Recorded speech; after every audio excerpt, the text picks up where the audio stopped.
অ্যালবেনিয়ায় আজ আমাদের চতুর্থ দিন। এত সুন্দর বিচের একটা ভিউ দেখে আমাদের আজকে ঘুম ভাঙল। যেহেতু গতকাল বিকেলে আমরা এই বিচে ঘুরেছি, তাই আজ আমরা সামিলের বিচের দিকে চলে যাব, যেটা এখান থেকে 15 কিলোমিটার আর ড্রাইভিংয়ে 30 মিনিটের মতো লাগে। আমরা চলে এসেছি সামিল বিচে। যতদূর চোখ যায় স্বচ্ছ নীলাভ পানির মৃদু ঢেউ যেন দূর থেকে হাতছানি দিয়ে ডাকে। সকাল হতে না হতেই এখানে ভ্রমণ পিপাসু মানুষের আনাগোনা বাড়ছে। পানি এতটাই স্বচ্ছ যে বালুকণাগুলো স্পষ্ট দেখা যাচ্ছে। ঢেউগুলো খুব শান্ত। হালকা ঢেউয়ের মাঝে মানুষের উল্লাস, হাসি, আনন্দ মিলে জায়গাটি অত্যন্ত উৎসব মুখর হয়ে উঠেছে। রেস্টুরেন্টটি খুব বেশি বড় না হলেও যেহেতু সি বিচের পাশে আছে, তাই এখান থেকে আমরা আমাদের নাস্তা শেষ করে নিব। তারপর আমরা পানিতে নামব। আমরা একটি হটডগ, পানি নিই এবং 1 গ্লাস কফি দিয়ে আমাদের সকালের নাস্তা শেষ করলাম। আমরা প্ল্যান করলাম কায়াকিংয়ের মাধ্যমে আইল্যান্ড হপিং করব। এখানে মানুষের তুলনায় কায়াকের সংখ্যা খুবই সীমিত। আমরা অনেক লাকি যে আমরা একদম শেষ কায়াকটি হায়ার করতে পেরেছি।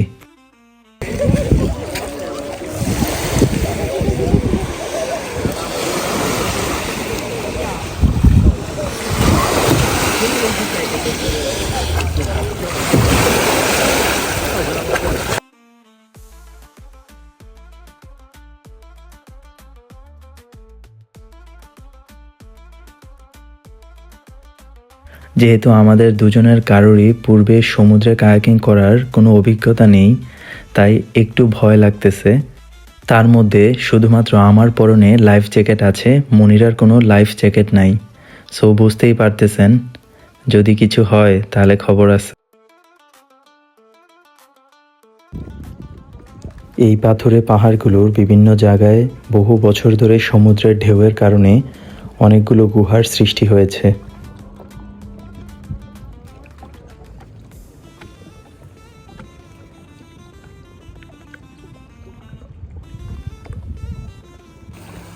আমরা এরই মধ্যে পৌঁছে গেছি আমাদের প্রথম আইল্যান্ডে। কায়াকটি যেন পানির ঢেউয়ে ভেসে না যায়, তার জন্য আমরা বেশ একটু শুকনোতে উঠিয়ে রেখেছি। কায়াক ভাড়া করে আমরা যে র্যান্ডামলি অনেকগুলা আইল্যান্ড আছে, আমরা ওই আইল্যান্ডে যে যাচ্ছি। তো এটা আমরা একটা আইল্যান্ডে থামলাম। আমরা জানি না এটার আসলে নাম কি, এগুলো সব আননোন রিমোট আইল্যান্ডসের মতো। তো আমরা আমাদের কায়াকটা এখানে পার্ক করেছি আর আমরা এখন এখানে চিল করছি। এটা পুরাটাই আমাদের প্রাইভেট। এই যে দেখাচ্ছি, এই যে আমাদের বইটা আর পানির কালার।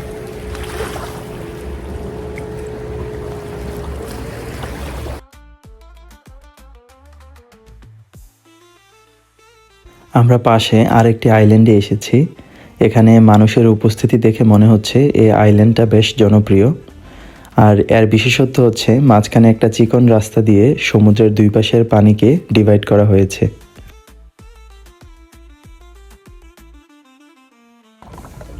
এই যে আমরা এখন মাঝ সমুদ্রে ভাসতেছি। মনিরা আপাতত ক্যাপ্টেন্সি করতেছে, বইটা পাচ্ছে। আর এই যে আমরা যে পিছনের এই দুইটা আইল্যান্ড অলরেডি ঘোরা শেষ, আর সামনে একটা আইল্যান্ড ছিল, এই যে এইটা মাত্র আমরা এক্সপ্লোর করলাম। এখন আমরা বুঝতেছি না মনিরা, আমরা কি আরো করবো? Let's do it. ওকে, কালো হয়ে মনিরা, মানে ক্যামেরাই দেখা যাচ্ছে না আমাকে। প্রায় 2.5 ঘন্টা কায়াকিং করে আমরা বেশ টায়ার্ড এবং ক্ষুধার্ত। আমরা খুব করে চাচ্ছিলাম একটা প্রপার সি ভিউ রেস্টুরেন্টে আমরা সি ফুড খাওয়ার জন্য। তো আলহামদুলিল্লাহ আমরা খুব ভালো একটা ভিউ সহ রেস্টুরেন্ট পেয়েছি। আর আমরা ভিউতে বোনাস হিসেবে পেয়েছি হ্যান্ড স্কাল্পচার, যেটা ছবি তোলার জন্য বেশ বিখ্যাত।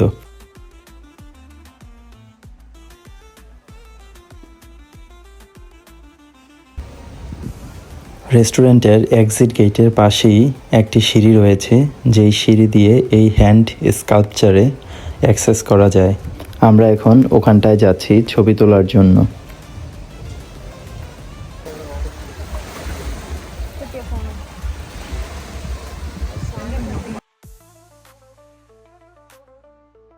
আমরা সামিল থেকে 1.5 ঘন্টার মতো ড্রাইভ করে পরবর্তী গন্তব্যে চলে এসেছি, যার নাম হচ্ছে হিমারি।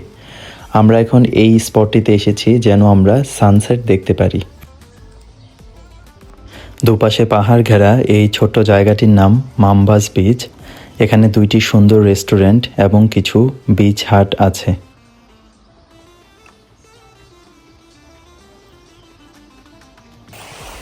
ওদের অ্যারেঞ্জমেন্টটা অনেকটা এরকম যে একদম সমুদ্রের পাশে সেগুলো হচ্ছে বিচ হাট, আর তার পিছনে হচ্ছে অনেকগুলা সানবেড রাখা আছে। পানিতে কিছু জেট স্কি এবং স্পিড বোটও আছে এবং এগুলোর উপরে তাদের নির্দিষ্ট প্যাকেজ রয়েছে। আমি এখন একটা খুব প্রাইভেট বিচে, বিচ হাটের মধ্যে বসছি। প্রায় বিচ হাটগুলা অনেকটা মালদ্বীপিয়ান স্টাইলে বানাইছে। এই যে দেখেন, এটা হচ্ছে বিচ হাট, আর পানির একটা শব্দ আসতেছে কানে, আর এত স্বচ্ছ পানি, মানে কি আর বলবো, খুব সুন্দর একটা ব্রিজ বয়ে যাচ্ছে। কিছুক্ষণ আগে সানসেট দেখলাম। সানসেট শেষে অলরেডি সন্ধ্যা নেমে এসেছে, কিন্তু তাও আমাদের যেতে ইচ্ছে করছে না। সারাদিনের ক্লান্ততায় এই কোলাহল মুক্ত পরিবেশে স্বচ্ছ নীলাভ জলের তরঙ্গ দেখে মনে হচ্ছে যেন আজকের রাতটা আমরা এই বিচ হাঁটিয়ে কাটিয়ে দিই। রাতের দিকে আমরা হিমারেতে আমাদের হোটেলে উঠলাম। রুমটা খুব বেশি বড় না হলেও যথেষ্ট পরিষ্কার পরিচ্ছন্ন এবং অনেক কজি। আমরা রুমে ঢুকতেই সমুদ্রের অশান্ত ঢেউয়ের শব্দ আমাদের কানে ভেসে আসলো।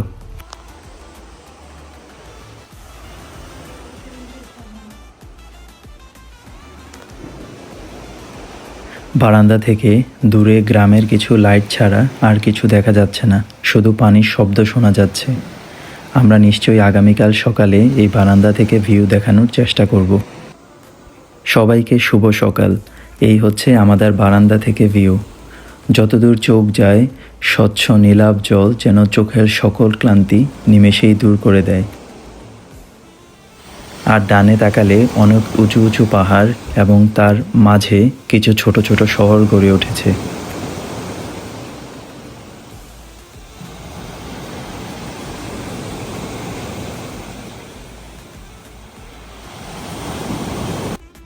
আমরা এখন একটা ট্রেডিশনাল ব্রেকফাস্ট শপ খুঁজতেছি, যেখানে আমরা আমাদের সকালের নাস্তাটা শেষ করব।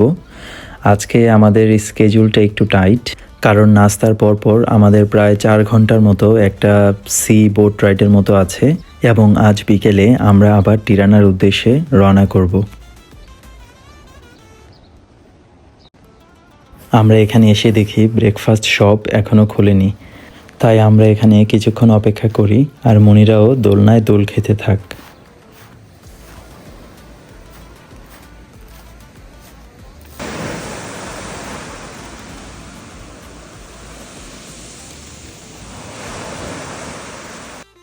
আমাদের ব্রেকফাস্ট চলে এসেছে। আমরা অর্ডার করেছিলাম ট্রেডিশনাল ব্রেকফাস্ট প্ল্যাটার এবং প্যানকেক।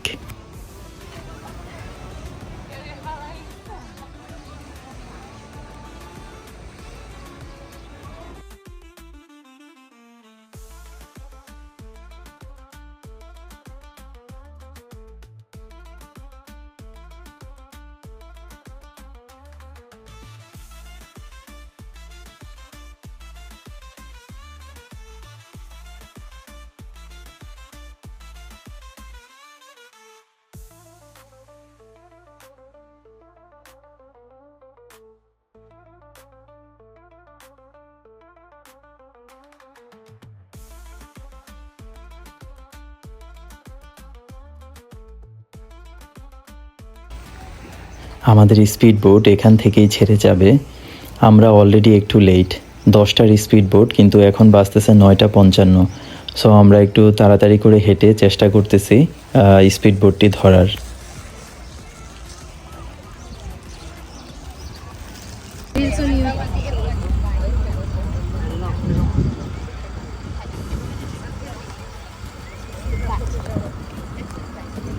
প্রতিটি বোটে 15 থেকে 20 জনের মতো যাত্রী পরিবহন করতে পারে।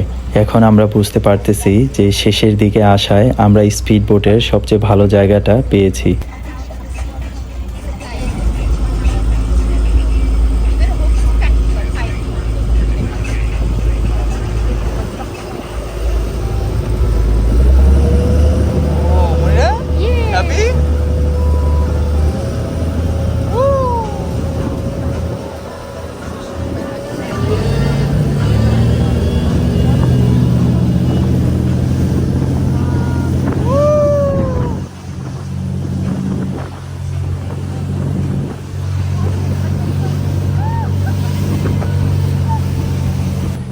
সমুদ্রের ঢেউয়ের সাথে পাল্লা দিয়ে আমাদের স্পিড বোটটি অনেক বেশি লাফাচ্ছে।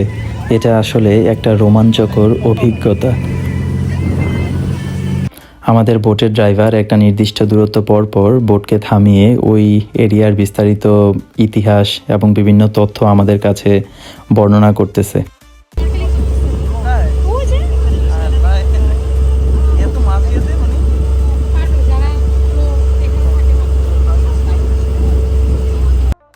আমাদের যাত্রাপথে কিছুক্ষণ পর পর এরকম অনেকগুলো বিচ দেখতে পেলাম। আমাদের ড্রাইভার বলেছে যে এর মধ্যে সুন্দর একটা বিচে উনি কিছুক্ষণ থামবে যেন আমরা সুইম করতে পারি। তো আমরা এখন আরও ডিপ সির দিকে যাচ্ছি।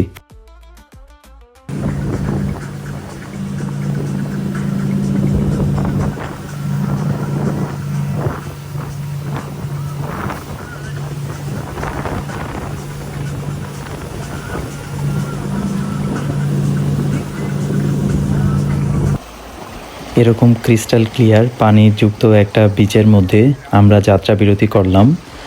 আনুমানিক আধা ঘন্টার মতো আমরা এখানে থাকব।